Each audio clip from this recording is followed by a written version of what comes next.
औज़ुबिल्लाहिमिनश्शैतानिर्रजीम बिस्मिल्लाहिर्रहमानिर्रहीम। Second year, आज हमारा लेक्चर नंबर 47 है। गर्ल्स, आज के लेक्चर में मैं न्यू एक्सरसाइज स्टार्ट नहीं करवा रही, बल्कि एक्सरसाइज 2.9 के कुछ क्वेश्चंस आप लोगों को और करवा रही हूँ, ताकि आप लोगों को एक्सट्रीम वैल्यू सही तौर पे कैलकुलेट करनी आ जाएं। आप लोग अपना काम काइंडली कंप्लीट करके मुझे कम से कम हर स्टूडेंट दो क्वेश्चंस सॉल्व करके सेंड करे 2.9 के, ठीक है, ताकि मुझे आइडिया हो जाए कि आप लोगों को एक्सट्रीम वैल्यू सही फाइंड आउट करनी आ गई हैं या नहीं। और उसके बाद मैं आपको फिर नेक्स्ट एक्सरसाइज पे लेके जाऊंगी, क्योंकि नेक्स्ट एक्सरसाइज में हमने सारी एक्सरसाइज आपकी एक्सट्रीम वैल्यूज से ही रिलेटेड है 2.10, और ये बहुत इंपॉर्टेंट टॉपिक है एक्सट्रीम वैल्यूज़ का। इसलिए मैंने आज इसी के कुछ क्वेश्चंस जो हैं वो सिलेक्ट किए हैं, जो कि मैं आपको करवाना चाह रही हूँ। तो सबसे पहले गर्ल्स हम देखते हैं एक्सरसाइज 2.9 का क्वेश्चन नंबर 2 का 6th पार्ट, ठीक है। इसमें भी आपने एक्सट्रीम वैल्यूज़ ही फाइंड आउट करनी है, और आपको दिया हुआ है कि find the extreme values of function f of x is equal to 2x cube minus 2x square minus 36x plus 3, ठीक है। अब सबसे पहले हमने क्या करना है कि फंक्शन लेके आप उसको इक्वेशन नंबर 1 कह दें, फिर हम फंक्शन का फर्स्ट डेरिवेटिव लेंगे। डेरिवेटिव जिस तरह से हम फाइंड आउट करते हैं 2x क्यूब है तो इसका हो जाएगा 6x square minus 4x minus 36, ठीक है। फिर इसका सेकंड डेरिवेटिव भी उसी टाइम पे फाइंड आउट कर लें। सेकंड डेरिवेटिव आपके पास हो जाएगा f double dash of x is equal to 12x minus 4। अब for extreme values put f dash of x is equal to 0। f dash of x को इक्वल टू 0 पुट करने के बाद हमने इस इक्वेशन को सॉल्व करना है। ये एक क्वाड्रेटिक इक्वेशन है, इसमें से 2 कॉमन आ रहा था, मैंने 2 कॉमन निकाल दिया, ठीक है। बाकी रह गया 3x square minus 2x minus 18 equal to 0, ठीक है। अब इसको जो है वो फैक्टराइज करना, जैसा कि देखने से ही लग रहा है कि इक्वेशन फैक्टराइज नहीं हो सकती है, तो मैंने यहाँ पे इसमें x की वैल्यूज़ को निकालने के लिए क्वाड्रेटिक फार्मूला यूज़ किया है, ठीक है। क्वाड्रेटिक फार्मूला से आप लोग फेमिलियर हैं, x is equal to minus b plus minus under root of b square minus 4ac by 2 है। उसी फार्मूले से मैंने यहाँ पे a की वैल्यू 3 आ रही है, b की वैल्यू -2 आ रही है, और c की वैल्यू जो है वो -18 आ रही है, ठीक है। क्वाड्रेटिक फार्मूला में वैल्यूज पुट कर दी हैं, उसको सिंप्लीफाई किया है। सिंप्लीफाई करने के बाद ये हमारे पास x का आंसर आ रहा था 220 को आप देखें कि मैंने इसको मजीद फैक्टराइज किया है, ये बन गया है 2 मल्टीप्लाई बाई 2 मल्टीप्लाई बाई 55, तो इसको हम लिख सकते हैं 2 अंडर रूट ऑफ 55, ठीक है, होल डिवाइडेड बाई 6। आप फिर न्यूमरेटर से हम 2 कॉमन ले सकते हैं, 2 कॉमन ले लिया, उसको कैंसिल कर दिया। x की दो वैल्यूज आ गई, 1 plus under root of 55 by 3 और x is equal to 1 minus under root of 55 by 3। अब हम 1 बाय 1 इन दोनों वैल्यूज को चेक करेंगे। तो फर्स्ट ऑफ ऑल मैंने x is equal to 1 plus under root of 55 by 3 इसको चेक कर लिया। इसको चेक करने के लिए आप पुट कर दें x equal to 1 plus under root of 55 by 3 in equation 3, यानी सेकेंड डेरिवेटिव वाली जो इक्वेशन थी उसमें हम पुट कर देंगे। अच्छा गर्ल्स, बहुत ज़्यादा बेटर ये होता है कि आपने जब एक्सट्रीम वैल्यूज़ फाइंड आउट करनी हो तो आप सेकंड डेरिवेटिव टेस्ट यूज़ करें, ठीक है, वो ज़्यादा आसान है। फर्स्ट डेरिवेटिव टेस्ट थोड़ा सा उसमें काम ज़्यादा करना पड़ता है, ठीक है। सेकंड डेरिवेटिव टेस्ट में आपको ज़्यादा काम नहीं करना पड़ेगा, तो ज़्यादा बेटर ये है कि आप 1-2 क्वेश्चंस पे फर्स्ट डेरिवेटिव टेस्ट अप्लाई करके देख लें, ताकि वो भी आपको करना आता हो। लेकिन सेकंड डेरिवेटिव टेस्ट को प्रायोरिटी पे रखें कि अगर क्वेश्चन में कुछ भी नहीं दिया हुआ तो फिर आपने सेकंड डेरिवेटिव टेस्ट यूज़ करके एक्सट्रीम वैल्यूज़ को फाइंड आउट करना है, ठीक है। तो मैंने सेकंड डेरिवेटिव टेस्ट ही यूज़ किया है। मैंने x की ये वैल्यू सेकंड डेरिवेटिव में पुट कर दी। x की जगह पे यहाँ पे आपके पास सेकंड डेरिवेटिव था 12x माइनस 4, तो ये आ गया 12x की वैल्यू -4, ठीक है। अब इसको सिंप्लीफाई कर लिया। पहले जो कटिंग हो रही थी, जैसे 3 और 12 ये आपस में कैंसिल हो रहे थे, यहाँ पे आ जाता है 3 4 आर 12, और उसके बाद मैंने ब्रैकेट को ओपन कर दिया, ठीक है। ये आंसर आ गया। अब इसमें भी 4 और 4 की कटिंग हो रही है, तो हमारे पास क्या रह गया 4 अंडर रूट ऑफ 55। अब ये वैल्यू जो है 4 under root of 55 this is greater than 0, ठीक है, ये ग्रेटर देन 0 है, तो इसका मतलब क्या है, बाय सेकंड डेरिवेटिव टेस्ट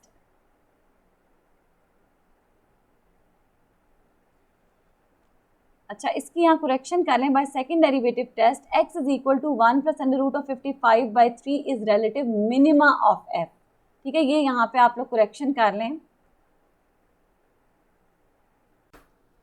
ठीक है गर्ल्स, तो यहाँ पे आप करेक्शन कर लें, ये रिलेटिव मैक्सिमा नहीं बल्कि रिलेटिव मिनिमा है, बिकॉज हमने पढ़ा था कि अगर सेकंड डेरिवेटिव ग्रेटर देन 0 आ रहा है तो उस पॉइंट पे फंक्शन का रिलेटिव मिनिमा होता है। ठीक है, तो हमने फाइंड आउट कर लिया कि x is equal to 1 plus under root of 55/3 is relative minima of f। अब इस पे हम ये भी चेक कर सकते हैं, अगर हम इस पे फंक्शन की वैल्यू भी फाइंड आउट कर लेते हैं। ठीक है, तो अब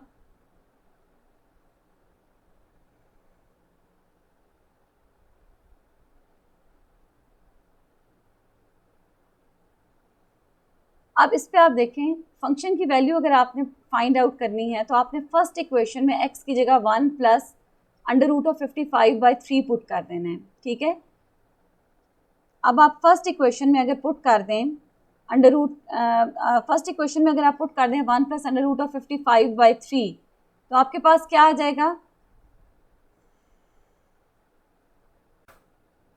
ठीक है, अब हमने इक्वेशन नंबर 1 में x की जगह x की वैल्यू डाल दी 1 प्लस अंडर रूट ऑफ 55/3 और ये इक्वेशन है 2, आपकी इक्वेशन थी 2x³ minus 2x² minus 36x plus 3। इसमें x की जगह ये वैल्यू डाल दी है और अब आप इसको सॉल्व कर लें। ठीक है, इससे ये होगा कि जिस पॉइंट पे फंक्शन का रिलेटिव मिनिमा एग्जिस्ट करता है उस पॉइंट पे फंक्शन की वैल्यू भी फाइंड आउट हो जाएगी। तो जो आपका क्वेश्चन नंबर 2 है उसमें सब क्वेश्चंस में एक्सट्रीम वैल्यू निकालने के बाद और उसको चेक करने के बाद कि वो मैक्सिमा या मिनिमा है, f की वैल्यू भी कैलकुलेट की हुई है। ठीक है, तो अब आपने f की वैल्यू कैसे कैलकुलेट करनी है कि जो आपके पास क्वेश्चन था ओरिजिनल फंक्शन, उस फंक्शन के अंदर x की जगह हमने x की वैल्यू डाल दी, उसके बाद इसको हमने अब सिंप्लीफाई करना है। सिंप्लीफाई करने के लिए गर्ल्स देखें यहाँ पे आ रहा है क्यूब। ठीक है, तो पहले मैंने न्यूमरेटर का अलग से क्यूब ले लिया और डिनोमिनेटर का अलग से क्यूब ले लिया। 3 का क्यूब इक्वल टू 27 होता है। फिर इसी तरह से स्क्वेयरिंग करनी है तो न्यूमरेटर की अलग स्क्वेयरिंग कर दी और डिनोमिनेटर की अलग से स्क्वेयरिंग कर ली। 3 स्क्वेयर इज 9। इसी तरह से यहाँ पे भी 3 और 36 को आपस में सॉल्व कर लिया। उसके बाद 1 प्लस अंडर रूट 55 का क्यूब, इसका क्यूब मैंने ओपन कर लिया बाई यूजिंग फार्मूला। जो आपने a plus b whole cube का फार्मूला पढ़ा हुआ है, a cube plus b cube plus 3a² b plus 3ab square. ठीक है, इससे मैंने इसको ओपन कर लिया। उसके बाद सेकेंड टर्म को ओपन करने के लिए मैंने स्क्वेयर का फार्मूला अप्लाई कर दिया, a plus b whole square का, a² plus b² plus 2ab। ठीक है, फिर नेक्स्ट इसी तरह से नेक्स्ट में हमने सिर्फ 12 को अंदर मल्टीप्लाई करना था। उसके बाद आपने इसको सिंप्लीफाई कर लेना है मजीद, यानी जो कटिंग होती है जैसे क्यूब्स हैं, क्यूब को ओपन कर लें, स्क्वेयर है स्क्वेयर को ओपन कर लें। ठीक है, उसके बाद इसको सिंप्लीफाई कर लें। ठीक है, जब मैंने सिंप्लीफाई किया तो ये बन गया 166 प्लस 58 अंडर रूट ऑफ 55। इसी तरह ये भी आपके पास आ गया 56 प्लस 2 अंडर रूट ऑफ 55 और यहाँ पे भी इसको मजीद सिंप्लीफाई करके ये आंसर आ गया -12 प्लस 3 बन जाता है -9 -12 अंडर रूट ऑफ 55। फिर मैंने ये किया है कि अंडर रूट ऑफ 55 वाली टर्म्स को इकट्ठा कर लिया है और बाकी जो टर्म्स हैं पहले तो इनको ओपन कर दिया, सारी ब्रैकेट्स को ओपन कर दिया। उसके बाद जो अंडर रूट 55 वाली टर्म्स थी इनको इकट्ठा कर लिया, कंबाइन किया, इनको हम इकट्ठा सॉल्व करेंगे और जो बाकी टर्म्स हैं उनको कंबाइन कर लिया। फिर इसका एलसीएम ले लिया है, इसी तरह अंडर रूट 55 वाली टर्म्स का भी एलसीएम ले लिया है। ठीक है, एलसीएम लेने के बाद अब इनको सिंप्लीफाई कर लिया तो ये हमारे पास f की वैल्यू फाइंड आउट हो गई है। तो अब आप देखोगे कि क्वेश्चन नंबर 2 के हर क्वेश्चन में उन्होंने f भी साथ फंक्शन की वैल्यू भी जो भी मैक्सिमा आ रहा है मैक्सिमा पे या मिनिमा पे फाइंड आउट की हुई है। ठीक है, अब हम नेक्स्ट दूसरा पॉइंट देख लेते हैं। दूसरा पॉइंट था x is equal to 1 minus under root of 55/3। तो आपने x is equal to 1 minus under root of 55/3 जो है वो आपने सेकंड डेरिवेटिव में पुट कर देना है। ठीक है, उसको सेकंड डेरिवेटिव में अगर हम पुट करते हैं तो वो आपके पास सेकंड डेरिवेटिव इक्वेशन नंबर 3 में आ रहा था 12x माइनस 4, ये आपके पास आ जाएगा। इसको सिंप्लीफाई करने के बाद ठीक है हमने ब्रैकेट्स ओपन कर दी, ब्रैकेट्स ओपन करने के बाद आंसर आ गया -4 under root of 55 which is less than 0। इसका मतलब क्या है कि f of x has relative maxima at x equal to 1 minus under root of 55/3। ठीक है, तो अब हमें पता चल गया कि 1 माइनस अंडर रूट 55/3 पे फंक्शन का रिलेटिव मैक्सिमा एग्जिस्ट करता है। ठीक है, अब आपने ये करना है कि आपने f of 1 minus under root of 55/3 भी कैलकुलेट करना है। वो किस तरह से आप कैलकुलेट करोगे कि x equal to 1 minus under root 55/3 आपने इक्वेशन नंबर 1 में पुट करना है। ठीक है, इक्वेशन नंबर 1 में पुट करके उसे इसी तरह सॉल्व करना है जैसे मैंने 1 प्लस √55/3 के लिए सॉल्व किया था। तो ये अब छोटा सा मैं आप लोगों को टास्क दे रही हूँ कि ये अब आप लोगों ने खुद से कैलकुलेट करना है f ऑफ 1 माइनस √55/3। अच्छा गर्ल्स, उसके बाद मैंने क्वेश्चन नंबर 3 लिया है। क्वेश्चन नंबर 3 में आपने फाइंड आउट तो मैक्सिमम और मिनिमम वैल्यूज ही करनी है। उसमें फंक्शन आपको दिया हुआ है f of x is equal to sine x plus cos x, और इंटरवल दिया हुआ है 0 से 2 पाई का इंटरवल। इसमें साथ आपको दिया है, क्योंकि ये ट्रिग्नोमेट्रिक फंक्शन है, इस वजह से इसमें आपको साथ इंटरवल भी मेंशन किया हुआ है कि 0 से 2 पाई इंटरवल में मैक्सिमम और मिनिमम वैल्यूज़ फाइंड आउट करें। ठीक है, तो इसके लिए भी मैंने सेकंड डेरिवेटिव टेस्ट ही यूज़ किया है। पहले एफ ऑफ एक्स हमारे पास क्या है, sign x plus cos x. F dash of x क्या आ रहा है, cos x minus sine x. आप एफ साइन एक्स का डेरिवेटिव होता है कॉज एक्स, और कॉज एक्स का डेरिवेटिव होता है माइनस साइन एक्स। फिर F double dash of x अगर हम निकालें तो कॉज एक्स का दोबारा डेरिवेटिव लेंगे, वो बन जाएगा माइनस साइन एक्स, और साइन एक्स का डेरिवेटिव होता है कॉज एक्स, तो बन गया minus sine x minus cos x. अब फॉर एक्सट्रीम वैल्यूज या फॉर स्टेशनरी पॉइंट्स हम पुट कर देते हैं f dash of x equal to 0। F dash of x की वैल्यू है cos x minus sine x, cos x minus sine x is equal to 0। यहाँ से हमारे पास क्या आ गया, cos x is equal to sine x.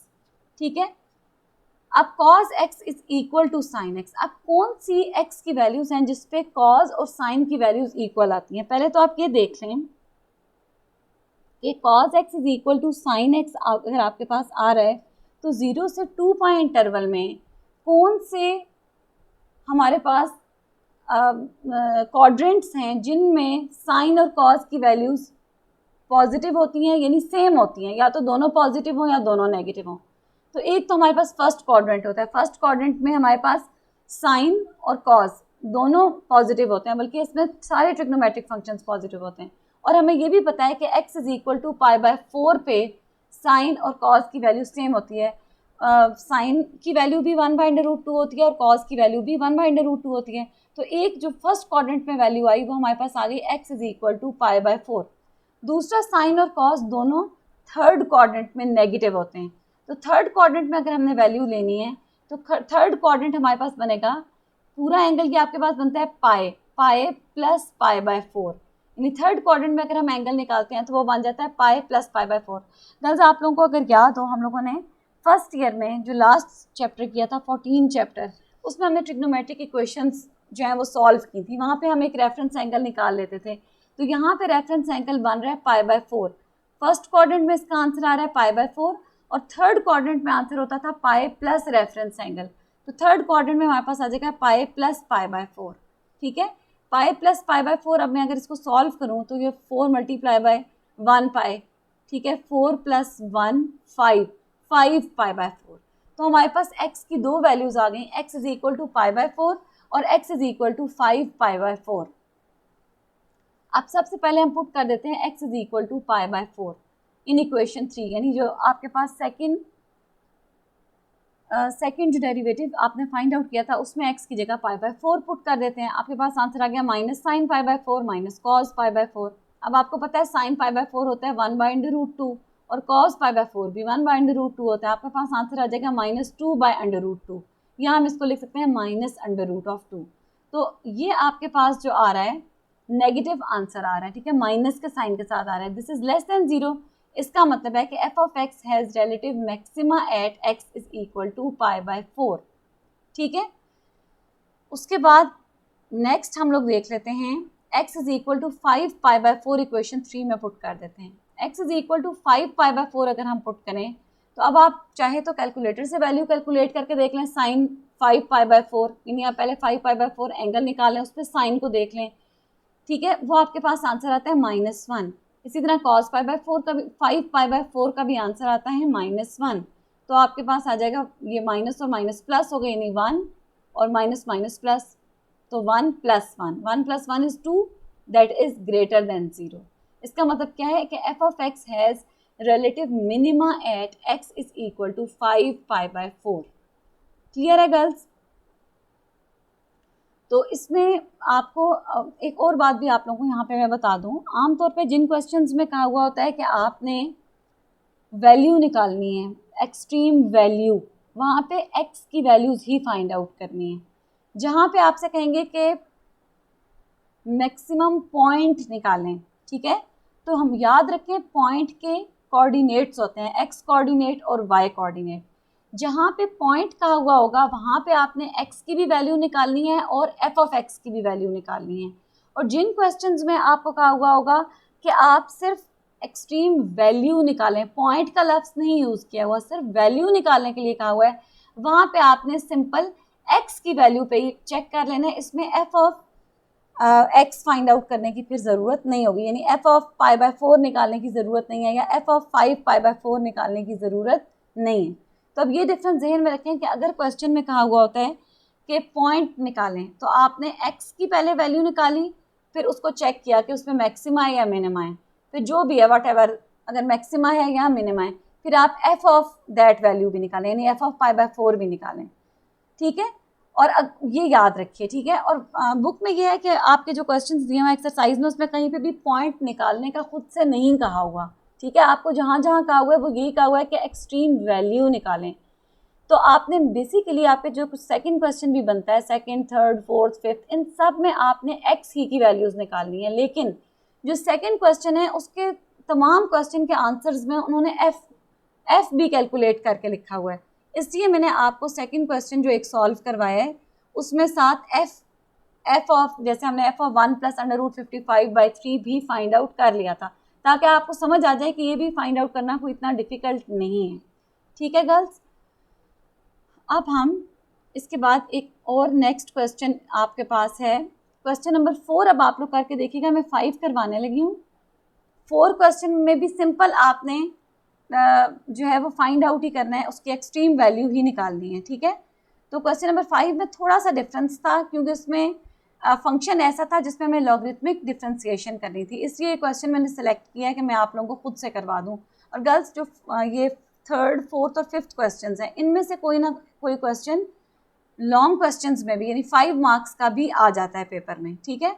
और जो क्वेश्चन नंबर 2 के क्वेश्चंस हैं, ये शॉर्ट क्वेश्चंस में अक्सर आ जाते हैं, लॉन्ग में भी आ सकते हैं जो ज़रा ज़्यादा लेंथी होंगे, जैसे जो मैंने सेलेक्ट किया था क्वेश्चन नंबर 2 का पार्ट, वो लेंथी क्वेश्चन था, वो लॉन्ग क्वेश्चन में भी आ सकता है। लेकिन ये जो थर्ड क्वेश्चन, 4 क्वेश्चन और 5 क्वेश्चन 2.9 का है, ये आपके लॉन्ग क्वेश्चन में आप देख भी सकते हैं, पेपर्स अक्सर औकात आए हुए हैं, ठीक है। ये इंपॉर्टेंट क्वेश्चन हैं।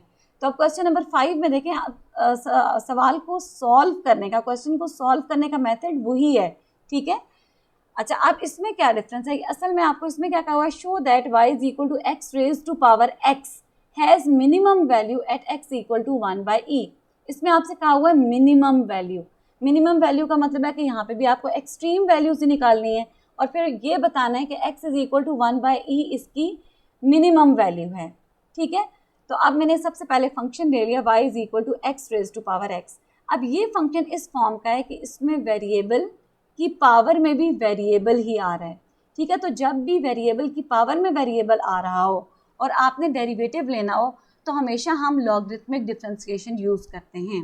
तो अब हम क्या करेंगे, सबसे पहले बोथ साइड्स पे ln अप्लाई करेंगे, natural log, taking ln to both sides of 1। ln of y is equal to ln of x raise to power x। यहाँ से आगे ln of y is equal to x raise to power ln of x, ठीक है। वो आपको पता है कि लॉग की प्रॉपर्टी होती है कि जो वैल्यू पावर में आ रही होती है ये यहाँ पे साथ मल्टीप्लाई हो जाती है, ठीक है। अब आपने क्या करना है, taking derivative of both sides of above equation. अब क्योंकि हम तो फाइंड आउट करना चाहते हैं मिनिमम वैल्यू, ठीक है। मिनिमम वैल्यू या आप कह सकते हैं एक्सट्रीम वैल्यू। एक्सट्रीम वैल्यू के लिए हमें इसका फर्स्ट डेरिवेटिव भी चाहिए होगा और फिर हमें इसका सेकेंड डेरिवेटिव भी चाहिए होगा। तो अब डेरिवेटिव लेने के लिए मैंने इस इक्वेशन को डिफ्रेंशिएट कर दिया विद रिस्पेक्ट टू एक्स। तो d by dx of ln of y is equal to d by dx of x ln of x। अच्छा, ln ऑफ y का डेरिवेटिव होता है 1/y और क्योंकि यहाँ पे y है, x नहीं है, सो साथ मल्टीप्लाई हो जाएगा dy by dx, ठीक है। इसी तरह यहाँ पे ये 2 फंक्शंस आ रहे हैं, x और दूसरा फंक्शन है ln ऑफ x। तो हम यहाँ पे प्रोडक्ट रूल अप्लाई करेंगे, फर्स्ट फंक्शन का derivative second function as it is plus first function as it is second function का डेरिवेटिव, ठीक है गर्ल्स। अब ln ऑफ x जो है यहाँ पे dx by dx तो 1 के इक्वल आता है, यहाँ पे आ जाएगा ln of x plus x और ln ऑफ x का डेरिवेटिव होता है 1/x। तो ये भी x और x आपस में कैंसिल हो गए, हमारे पास आ गया 1। तो अब हमारे पास, और y को हमने वो दूसरी साइड पे जाके मल्टीप्लाई कर दिया, तो dy बाई डी एक्स हमारे पास आ गया y ln of x plus 1। ठीक है, ये हमारा फर्स्ट डेरिवेटिव, इसे हम f डैश ऑफ x भी कह सकते हैं, लेकिन क्योंकि यहाँ क्वेश्चन में y लिखा हुआ है तो मैंने इसको f डैश ऑफ x की जगह y1 कह दिया है, और इसमें y की वैल्यू भी वापस पुट कर दिया। y की वैल्यू क्या थी, x raise to power x, तो y1 हमारा आ गया x raise to power x ln of x plus 1। अब फॉर एक्सट्रीम वैल्यूज या फॉर स्टेशनरी पॉइंट्स हम पुट कर देते हैं y1 इज इक्वल टू 0, यानी first derivative is equal to 0। जब फर्स्ट डेरिवेटिव को 0 के इक्वल पुट करेंगे तो दो इक्वेशंस बन जाती हैं, ln of x plus 1 is equal to 0, और दूसरी इक्वेशन बनती है x raise to power x is equal to 0। ठीक है, अब हम इन दोनों को सॉल्व करते हैं। ln of x plus 1 equal to 0 का मतलब है ln of x is equal to -1, और यहाँ से ln ख़त्म करने के लिए हम दोनों तरफ e अप्लाई कर देते हैं, तो आपके पास यहाँ पे e और ln ये एक दूसरे को कैंसिल कर देते हैं। ठीक है, तो आपके पास यहाँ पे रह जाएगा x is equal to e raise to power -1 या x is equal to 1 by E. ठीक है, एक वैल्यू हमारे पास ये आ गई।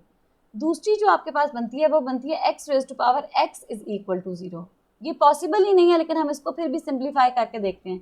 हम दोनों तरफ ln अप्लाई करते हैं। अगर हम ln अप्लाई करेंगे तो बन जाएगा x ln ऑफ x, लेकिन ln of 0 is an undefined value. अगर आप कैलकुलेटर से फाइंड आउट करें तो यहाँ पे आ जाता है मैथ एरर। ठीक है, यानी ये इन्फिनिटी के इक्वल होता है ln ऑफ 0।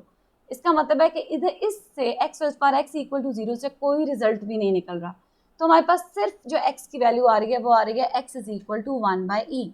अब हमने ये चेक करना है कि x is equal to 1 by E जो वैल्यू आ रही है ये मैक्सिमा है या मिनिमा है। ठीक है, तो ये चेक करने के लिए हम अब इक्वेशन नंबर 2 का दोबारा डेरिवेटिव लेते हैं ताकि हम सेकंड डेरिवेटिव फाइंड आउट करें। फिर सेकंड डेरिवेटिव में हम x is equal to 1 by E put करेंगे। ठीक है, तो now differentiate equation 2 with respect to x, तो हम y1 का दोबारा डेरिवेटिव ले लेते हैं।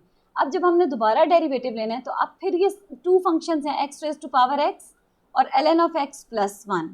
ठीक है, अब हम फिर प्रोडक्ट रूल अप्लाई करेंगे। फर्स्ट फंक्शन का derivative second function as it is plus first function as it is second function का डेरिवेटिव।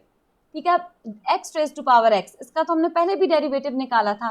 ठीक है, इसका डेरिवेटिव हमारे पास आ रहा था x raise to power x ln of x plus 1, क्योंकि गर्ल्स आप लोग याद करें जो हमारा ओरिजिनल फंक्शन है वो x raise to power x ही है।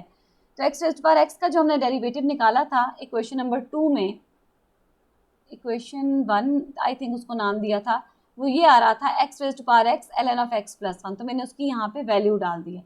यहाँ पे ln of x plus 1 as it is plus x raise to power x, और अब देखें ln ऑफ x का डेरिवेटिव होता है 1 बाई x, 1 का डेरिवेटिव लेंगे तो वो 0 आ जाएगा, तो वो यहाँ पे लिखने की ज़रूरत नहीं है। ठीक है, हमारे पास ये सेकंड डेरिवेटिव फाइंड आउट हो गया। इसको मैंने थोड़ा सा सिंप्लीफाई किया, x raise to power x ln of x plus 1 का square plus x raise to power x divided by x।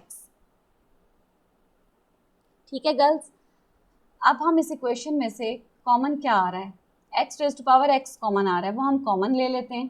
ठीक है, हमारे पास आ गया ln ऑफ x प्लस 1 का स्क्वायर प्लस 1 बाई x, ये हमारे पास आ गया।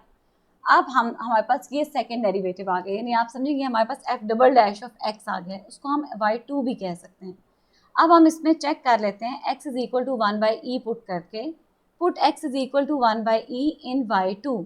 ठीक है, y2 में आप x की जगह 1 बाई ई पुट कर दें, ये आपके पास बन गया 1 बाई ई की पावर में 1 by E ln of 1 by E plus 1 का whole square plus 1 divided by 1 by E. ये जो e है ये तो न्यूमरेटर में आ जाएगा। ठीक है, और यहाँ पे क्या आ जाएगा ln of e raise to power -1, क्योंकि 1 बाई ई को हम e रेज टू पावर -1 भी लिख सकते हैं, प्लस 1 का होल स्क्वायर। ठीक है, अब इसी को हम सिंप्लीफाई करें, ये -1 साथ मल्टीप्लाई हो जाएगा माइनस ln ऑफ e, क्योंकि आपको पता है कि अगर पावर हो और आप लॉग का क्वेश्चन सॉल्व करें तो पावर साथ मल्टीप्लाई हो जाती है, minus ln of e plus 1 का स्क्वायर प्लस e। ठीक है, अब ln ऑफ e जो है that is equal to 1, you can check it by using your calculator. ठीक है, ln of e is equal to 1, तो यहाँ पे इसके साथ क्योंकि माइनस का साइन था क्या आ गया -1 प्लस 1, तो एक यहाँ पे पहले ही मौजूद है, प्लस 1 का होल स्क्वायर प्लस e। ठीक है, अब यहाँ से आपके पास क्या आ गया 0 प्लस ई, ये एज इट इज साथ आ रहा है 1 बाई ई की power e raise power -1, 0 plus ई, ये इसका मतलब है 0 भी ख़त्म हो गया, यानी 0 प्लस ई बेसिकली ई, या गया 1/e की power e raise power -1 multiply by E, या हम इसको यूँ भी लिख सकते हैं 1/e की power e raise power -1 into E. तो अब ये जो आंसर आपके पास आ रहा है, ये आंसर ग्रेटर देन 0 आ रहा है, इसमें कहीं भी नेगेटिव का साइन नहीं आ रहा, ठीक है। तो इसका मतलब ये हुआ कि आपके पास ये ग्रेटर देन 0 है, f double dash of x, ठीक है, या y2 at x equal to 1/e is greater than 0। और अगर सेकंड डेरिवेटिव ग्रेटर देन 0 आ रहा हो तो इसका मतलब ये होता है कि f of x has relative minima at x is equal to 1/e। तो आपके पास आ गया कि therefore f of x has relative minima at x is equal to 1/e। ठीक है गर्ल्स, अब ये मैंने आपको क्वेश्चंस जो थोड़े से मुझे लग भी रहे थे कि आप लोगों को हो सकता है मुश्किल लग रहे हों या कोई भी इस तरह से प्रॉब्लम आपको आ रही हो, तो मैंने आप लोगों को ये क्वेश्चंस करवा दिए हैं। अब आप लोगों ने गर्ल्स आज लाजमी तौर पे अपनी एक्सरसाइज 2.9 कंप्लीट करनी है, अपने रजिस्टर्स पे अपना काम करना है सही तौर पे, ठीक है। और मुझे आप में से हर स्टूडेंट मुझे, चलें आप क्वेश्चन नंबर 2 के कोई से 2 पार्ट्स, ठीक है, मैं आपको ये कह रही हूँ आप अपने कॉपी पे पूरा काम करें, लेकिन कम से कम 2 पार्ट्स मुझे सेंड करें सॉल्व करके, ताकि मुझे पता चले कि आपको ये question extreme values find out सही तौर पे करनी आ गई हैं, ठीक है। और क्योंकि जो हमारी नेक्स्ट एक्सरसाइज अब हम लोगों ने स्टार्ट करनी है 2.10, ठीक है, 2.10 जो है that is totally related to extreme values, ठीक है। उसमें आपके वर्ड प्रॉब्लम्स हैं और वर्ड प्रॉब्लम से हम फंक्शन बना के फिर हमने एक्सट्रीमा ही कैलकुलेट करना है। तो इसीलिए मैंने आज के इस पे 2 लेक्चर्स आपके एक्सट्रीम वैल्यूज़ पे दिए हैं, क्वेश्चंस आपको ज़्यादा क्वेश्चंस इससे सॉल्व करवा दिए हैं ताकि आपको ये सही तौर पे कैलकुलेट करनी आ जाए, ठीक है गर्ल्स। आप लोग अपना काम कंप्लीट करें। अल्लाह हाफिज़, अस्सलामु अलैकुम।